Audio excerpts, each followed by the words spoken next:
आज हामी T41 मा कन्जन्सनका बारेमा कुरा गर्न गइरहेका छौँ। आज हामीले 10 वटा कन्जन्सन रहेका छन् जुन हाम्रो डेली लाइफमा एकदमै बढी प्रयोग हुन्छन्। जस्तै as soon as, not only dot but also, as long as, until, can't say, less dot should, by the time, as many as far as, hardly गरेर जम्मै 10 वटा कन्जन्सनको बारेमा आज हामी पढ्नेछौँ। र सबभन्दा पहिलो रहेको छ as soon as। अब हामी as soon as को कुरा गरौँ। सो हाम्रो पहिलो सेन्टेन्स रहेको छ ऊ आउने बित्तिकै सबै हाँस्न लागे।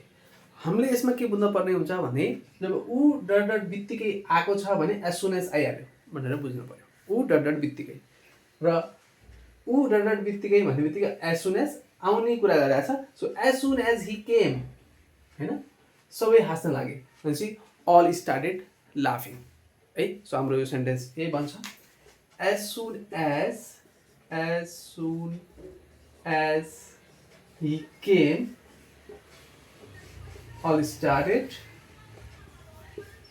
laughing, all started laughing। So यो चाहिँ हाम्रो पहिलो सेन्टेन्स भयो। अब हामी कुरा गर्छौँ नट ओन्ली डट बट अल्सोको। अब हाम्रो सेकेन्ड नम्बरको लागि सेन्टेन्स रहेको छ ऊ मेरो मात्र होइन तिम्रो पनि साथी हो है। नट ओन्ली डट बट अल्सोको लागि हामीले के बुझ्न पर्यो भने नट ओन्ली आएको छ भने त्यति बेलै बट अल्सो पनि लाग्छ। सो यसमा अब सेन्टेन्स कस्तो भयो त भन्दाखेरि he is not only my friend but also yours. He is not only my friend but also yours. So अब हामी यही लेख्छौँ he is not only my friend but also yours. यसमा तपाईँले बट अल्सो योर फ्रेन्ड भनेर भन्न पनि सक्नुहुन्छ तर अलिकति राम्रो सुनिन्छ बट अल्सो योर्स भन्दाखेरि। ओके सो अब चाहिँ हामी थर्ड नम्बर एज लङ एजको बारेमा कुरा गर्नेछौँ। अब एज लङ एजको लागि हाम्रो थर्ड सेन्टेन्स रहेको छ जबसम्म तिमीले मेरो इज्जत गर्छौ म पनि गर्नेछु। सो जबसम्म तिमीले मेरो इज्जत गर्छौ भन्दाखेरि as long as you respect me होइन as long as you respect me I will too. So यहाँ हामीले यही लेख्नुपर्ने हुन्छ। सो हामी त्यही लेख्छौँ as long as you respect me, as long as you respect me, I will do। म पनि गर्नेछु। सो यो थियो एज लङ एजको कुरा। अब हामी अन्टिलको बारेमा कुरा गर्नेछौँ। सो अन्टिलको लागि हाम्रो सेन्टेन्स यो रहेको छ जबसम्म हजुरले हो भन्नु हुँदैन कोही पनि हल्लिने छैन। जबसम्म हजुरले हो भन्नु हुँदैन भनेपछि अब हामीले अन्टिलको युज गर्नुपर्ने हुन्छ यस्तो खाले सेन्टेन्सहरूमा र हामीले भन्नुपर्ने हुन्छ अन्टिल यु से यस कोही पनि हल्लिने छैन भनेपछि नो बडी विल मुभ है। कोही पनि हल्लिने छैन र हामी के भन्छौँ nobody will move. So अब हामी यही लेख्छौँ until you say yes nobody will move है। Until you say yes nobody will move. So अब चाहिँ हामी कान्ट सेको बारेमा कुरा गर्नेछौँ।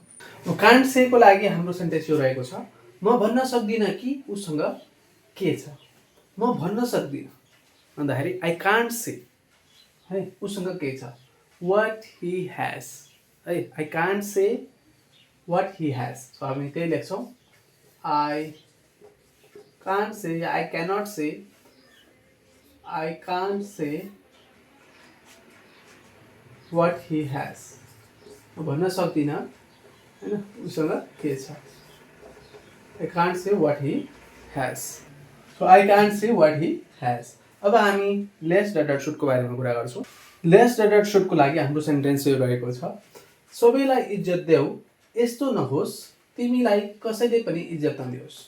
सो अब हामीले के बुझ्नुपर्छ भने जब यस्तो नहोस् भन्दाखेरि हामीले यो लेस डट सुट यो युज गर्नुपर्ने हुन्छ भनेर बुझ्नुपर्ने हुन्छ। ओके सो अब हामी सेन्टेन्स बनाउँछौँ सबैलाई इज्जत देऊ रेस्पेक्ट एभ्रिवन या respect all respect everyone लेख्दिउँ respect everyone यस्तो नहोस् तिमीलाई कसैले पनि इज्जत नदियोस् लेस्ट nobody should respect you हैन, तिमीलाई पनि कसैले हैन इज्जत नदियोस् हैन। So as less nobody should respect you। So हामीले यसमा हामीले हैन लेससँग should आउँछ भनेर बुझ्नुपर्छ। So respect everyone less nobody should respect you, यसको चाहिँ सेन्टेन्स भन्छ। अब हामी 7 नम्बर अर्थात् बाइ द टाइमको बारेमा कुरा गर्नेछौँ। बाइ द टाइमको लागि हाम्रो सेन्टेन्स रहेको छ, जबसम्म ऊ आयो म गइसकेको थिएँ। सो जबसम्म ऊ आयो भनेपछि बाइ द टाइम हैन, ऊ आयो भनेपछि he came, by the time he came म गइसकेको थिएँ भन्दाखेरि आई ह्याड लेफ्ट है। सो अब हाम्रो यही हुन्छ sentence, by the time he came, by the time he came I had left, by the time he came I had left। So यो चाहिँ हुन्छ बाइ द टाइमको युज। ओके, सो अब हामी चाहिँ एज मेनी एजको प्रयोग गर्छौँ। 8औं नम्बर अर्थात् एज मेनी एजको लागि हाम्रो सेन्टेन्स यो रहेको छ, उनीहरूमध्ये कसैसँग पनि म जति पेन्सिल थिएन हैन। अब उनीहरूमध्ये कसैसँग पनि म जति पेन्सिल थिएन भन्दाखेरि अब कसैसँग पनि बाट स्टार्ट गर्नुपर्छ। हामीले के भन्नुपर्ने हुन्छ भने none of them had as many pencil as I had हैन। कसैसँग पनि भनेपछि अब त्यहाँबाट स्टार्ट गर्नु पर्यो। हामीले none of them had as many pencil हैन म जति as I had, none of them had as many pencil as I had। So यो चाहिँ यसको सेन्टेन्स हुन्छ। अब हामी चाहिँ कुरा गर्छौँ एज फार एज को। एज फार एजको लागि हाम्रो सेन्टेन्स यो रहेको छ, जहाँसम्म मलाई थाहा छ ऊ स्वभावको राम्रो छ भन्दाखेरि अब हामीले के भन्नु पर्यो भने जहाँसम्म मलाई थाहा छ, as far as I know, जहाँसम्म मलाई थाहा छ as far as I know ऊ स्वभावको राम्रो छ भन्दाखेरि he is good by nature है। हामीले त्यही लेख्नु पर्यो, as far as I know he is good by nature हैन, स्वभावको राम्रो छ भन्दाखेरि यो भन्नु पर्यो। अब हामी अन्तिम बट नट लिस्ट हैन हार्डलीको बारेमा कुरा गर्नेछौँ।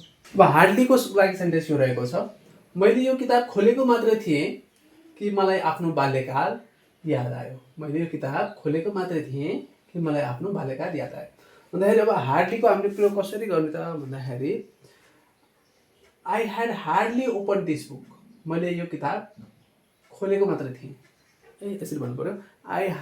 I had hardly open this book कि मलाई आफ्नो बाल्यकाल याद आयो भन्दाखेरि that I remembered my childhood. Okay, so अब हामी त्यही लेख्छौँ, I had hardly open this book हैन, मैले यो किताब खोलेको मात्रै थिएँ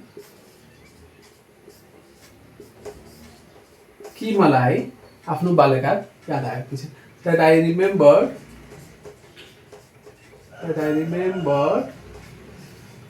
my childhood, बाल्यकाललाई चाइल्डहुड भन्छ। सो यसरी चाहिँ आज हामीले कन्जङ्सनका यी 10 वटाका बारेमा कुरा गऱ्यौँ। तपाईँले अन्तिमसम्म यो भिडियो हेर्नुभयो त्यसको लागि धेरै धेरै धन्यवाद। Thank you very much.